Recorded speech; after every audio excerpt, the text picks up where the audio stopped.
Back on the GSMC Chip Shot Football Podcast to give the rest of my official picks for the upcoming games this Sunday. If you watched yesterday's show, I gave my initial picks on the first 7 games of the games in Week 3 on Sunday.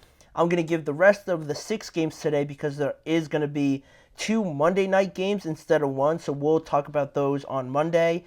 But in this segment, we're going to look at the 6 games that we have here that I didn't touch on yesterday, and we're going to give our thoughts on it, right? I have them here on the screen. These are the matchups still on Sunday that I didn't get to. So starting with the first one in the top left-hand corner of your screen, looking at the Carolina Panthers traveling to the Las Vegas Raiders. We just finished talking about Bryce Young. This will be Andy Dalton's first start in 2024.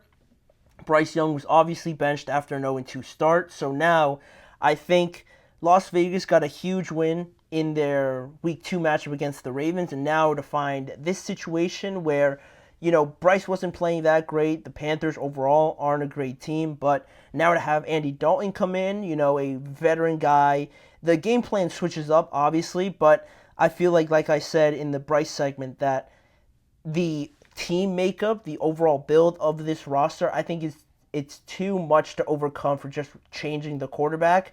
I think a lot has to be put into this roster. So the Raiders impressed me last week, winning in Baltimore of all places, right? Being down 10 points with like 10 minutes left and still coming back and winning that game in large part because of their defense, because of Max Crosby and Gardner Minshew connecting with Brock Bowers and Devontae Adams was a great sign for Raiders Nation. So I think that could continue in this week, seeing how Brock Bowers is involved again, Devontae Adams as well, against a relatively weak secondary and just defense overall. I think they've given up close to like 70 or 80 points on the year already. So this Raiders team is an underrated, sneaky team, right? If they're hitting on offense, this team is very hard to kind of bottle up and just flat out beat. Max Crosby and Christian Wilkins, I think, are going to have a day against Andy Dalton and this offensive line. So that, in combination with building off of the offensive performance from last week, I think is really going to do it for me. Brock Bowers is going to be another big piece to this game. The Raiders are going to win this one and go to 2-1. Then moving down the line to the Miami Dolphins playing at Seattle. Skylar Thompson, another new quarterback that we have, another backup quarterback starting. He will get his first start, obviously replacing Tua Tagovailoa as he recovers from another concussion that he suffered. And it's not good. Not good if, Skylar Thompson comes in and he sort of, I don't want to say plays like a backup, but that's essentially what it is, right? I just don't like saying it directly. But still, right, it's hard to continue the offense, right? For as much as you implement the same things and Skylar Thompson is in all the meetings and everything like that, the talent, level that could drop going from Tua to Skylar and not potentially being as convincing on the field, I think is going to be pretty worrying for me if I'm a Dolphins fan, right? Even if you have Tyreek and Jalen Waddle, obviously, they can't throw themselves the ball. So how efficient Skylar is in not only executing the throw, but also reading defenses, making the right throw before he even throws it, and how this offensive line sort of stands up to the Seattle pass rush, and also this defense coached by Mike Macdonald for the Seahawks, I think has been relatively solid. They've given up 20 points in their last 2 games, in their first 2 games, but I've been impressed with what I saw from DK, Jackson Smith, and Jigba last week in the game against New England. Geno Smith isn't playing bad. He's not just game managing and not trying to lose the game. He's actually doing well to play a part in winning the game for the Seattle Seahawks on top of that. So I like what they're doing so far in Seattle. Mike Macdonald is 2 of 2 so far. I think he goes to 3 of 3, starts the year 3-0. Who would have thought for the Seattle Seahawks, right? But they will defeat the Miami Dolphins. I think Skylar on the road across the country. We're looking at 2 different corners of the map, right? We're looking at Miami and then we're going all the way diagonally across to Seattle. That's not ideal in any way, shape, or form. With your backup quarterback, I think the Seattle Seahawks will win this game pretty comfortably, if I were to say, by a touchdown at least. But moving on to the next game, the Ravens at the Dallas Cowboys, another game that we sort of touched on earlier today. I gave my pick already previewing this game on Wednesday, I believe. So, I picked the Baltimore Ravens in this one. I feel like they just have more offensive guys to go to, in a sense where one thing isn't working, so let's go to this guy, or the overall passing game isn't working with Zay Flowers, Isaiah Likely, Mark Andrews. Let's go to Derrick Henry, right of all running backs. Let's go to him. If not him, let's try to run it a little bit more with Lamar. They have so many options on offense that can really hurt this Dallas Cowboys defense. And the other end of the spectrum, the Cowboys don't really have the luxury of just deciding to go with Zeke and Rico Dowdle one drive and then let's switch it up. Let's go to CeeDee. The Ravens are going to do their absolute best to shut down CeeDee Lamb, and the running game, I don't think they're too worried about that just overall. So we'll see how quickly the Cowboys kind of buckle a little bit and give in to trying to force the ball to CeeDee Lamb maybe, and how that could lead to bad decisions, turnovers potentially, and also for the Ravens, how efficient they look with Derrick Henry, right? We're still waiting for that breakthrough game. This could be the opportunity, right? You're telling me that Derrick Henry in the offseason was sort of waiting for the Dallas Cowboys to give him a call, and he probably would have signed with them, but that never happened, and now he gets an opportunity to play them. If you're a betting man out there or want to place a bet, I would probably think that Derrick Henry is very amped up to play in Dallas as well and kind of stick it to the Cowboys. He could probably score twice in this game if I'm feeling good about it, and I am. And the Ravens are going to win on top of that. So those are my picks for the first half of these games. Then going to the other side to the final three games that I will talk about. The Lions at the Arizona Cardinals. Both 1-1.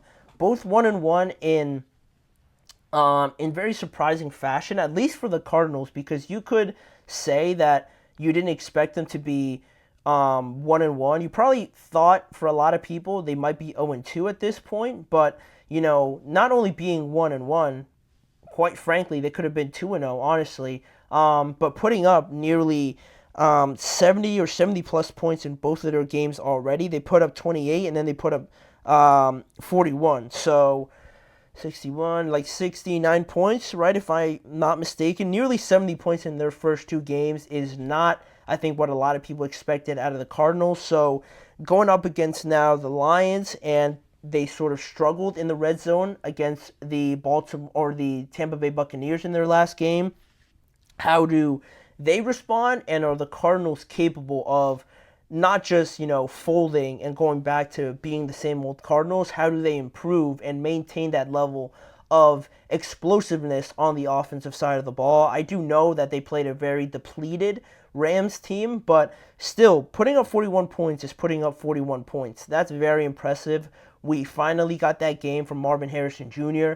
after a week of everybody kind of turning on him. So I like what they're doing with him. James Conner and their running game is still very efficient. But saying all of that, it's a very good matchup offensively, right? Because you have two good running backs, James Conner, David Montgomery, and Jahmyr Gibbs on top of that. Marvin Harrison Jr. on one side, Amon-Ra St. Brown on the other. And two great quarterbacks in the NFC, Jared and Kyler.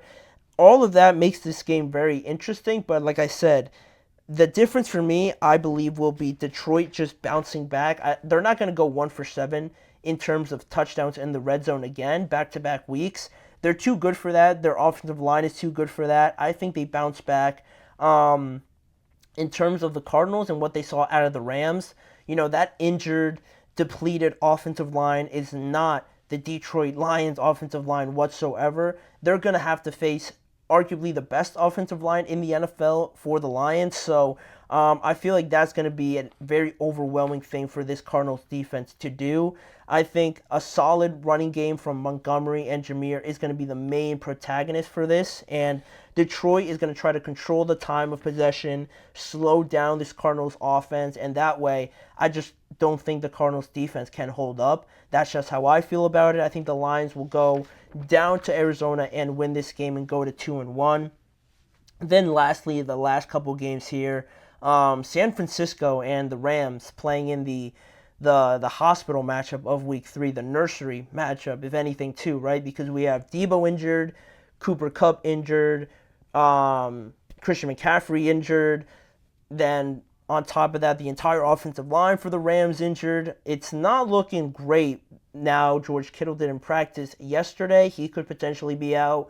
Charvarius Ward also didn't practice. This is a mess for both of these teams, but one team is 1-1 and one team, unfortunately, is 0-2, and I think the Rams are going to go to 0-3, unfortunately, because I think it's too much for them to overcome. San Francisco still has a boatload of talent everywhere. Their offensive line is great. Brock is very good, obviously still playing there. Brandon Ayuk got paid like a top receiver. Now he has a chance to go out there and prove it. Same thing for Brock, low-key in this matchup, right? Everybody says he's just a quarterback not trying to lose on an all-star level team. Now that those guys are injured, we'll get to see a good look of what kind of quarterback I think Brock will be, which will be interesting. And I think he's going to have enough. I think San Francisco is going to win it in Los Angeles as well.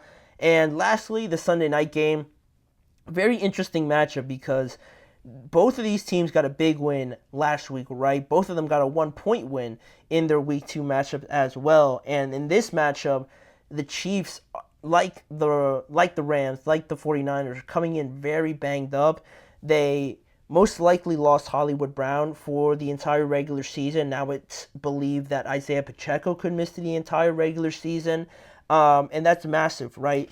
For as good as Patrick is, as good as Xavier Worthy has looked, I worry that Travis, isn't quite himself yet. I feel like he's going to turn that corner, but I don't like the losses on the side of the Chiefs. Atlanta runs the ball very well. Kirk is looking like himself again as well. And to not have a top-level running back to kind of combat the other team's top-level running back and top-level running game, I think it's going to be hard to kind of just out-throw them because the Atlanta Falcons defense has shown to be very capable of stopping you. Good pass rush also from Matthew Judon. You have those two safeties back there lurking around everywhere, keeping everything in front of them. I think I might go with the Falcons in this one to seriously upset the Chiefs, even though it's in Atlanta.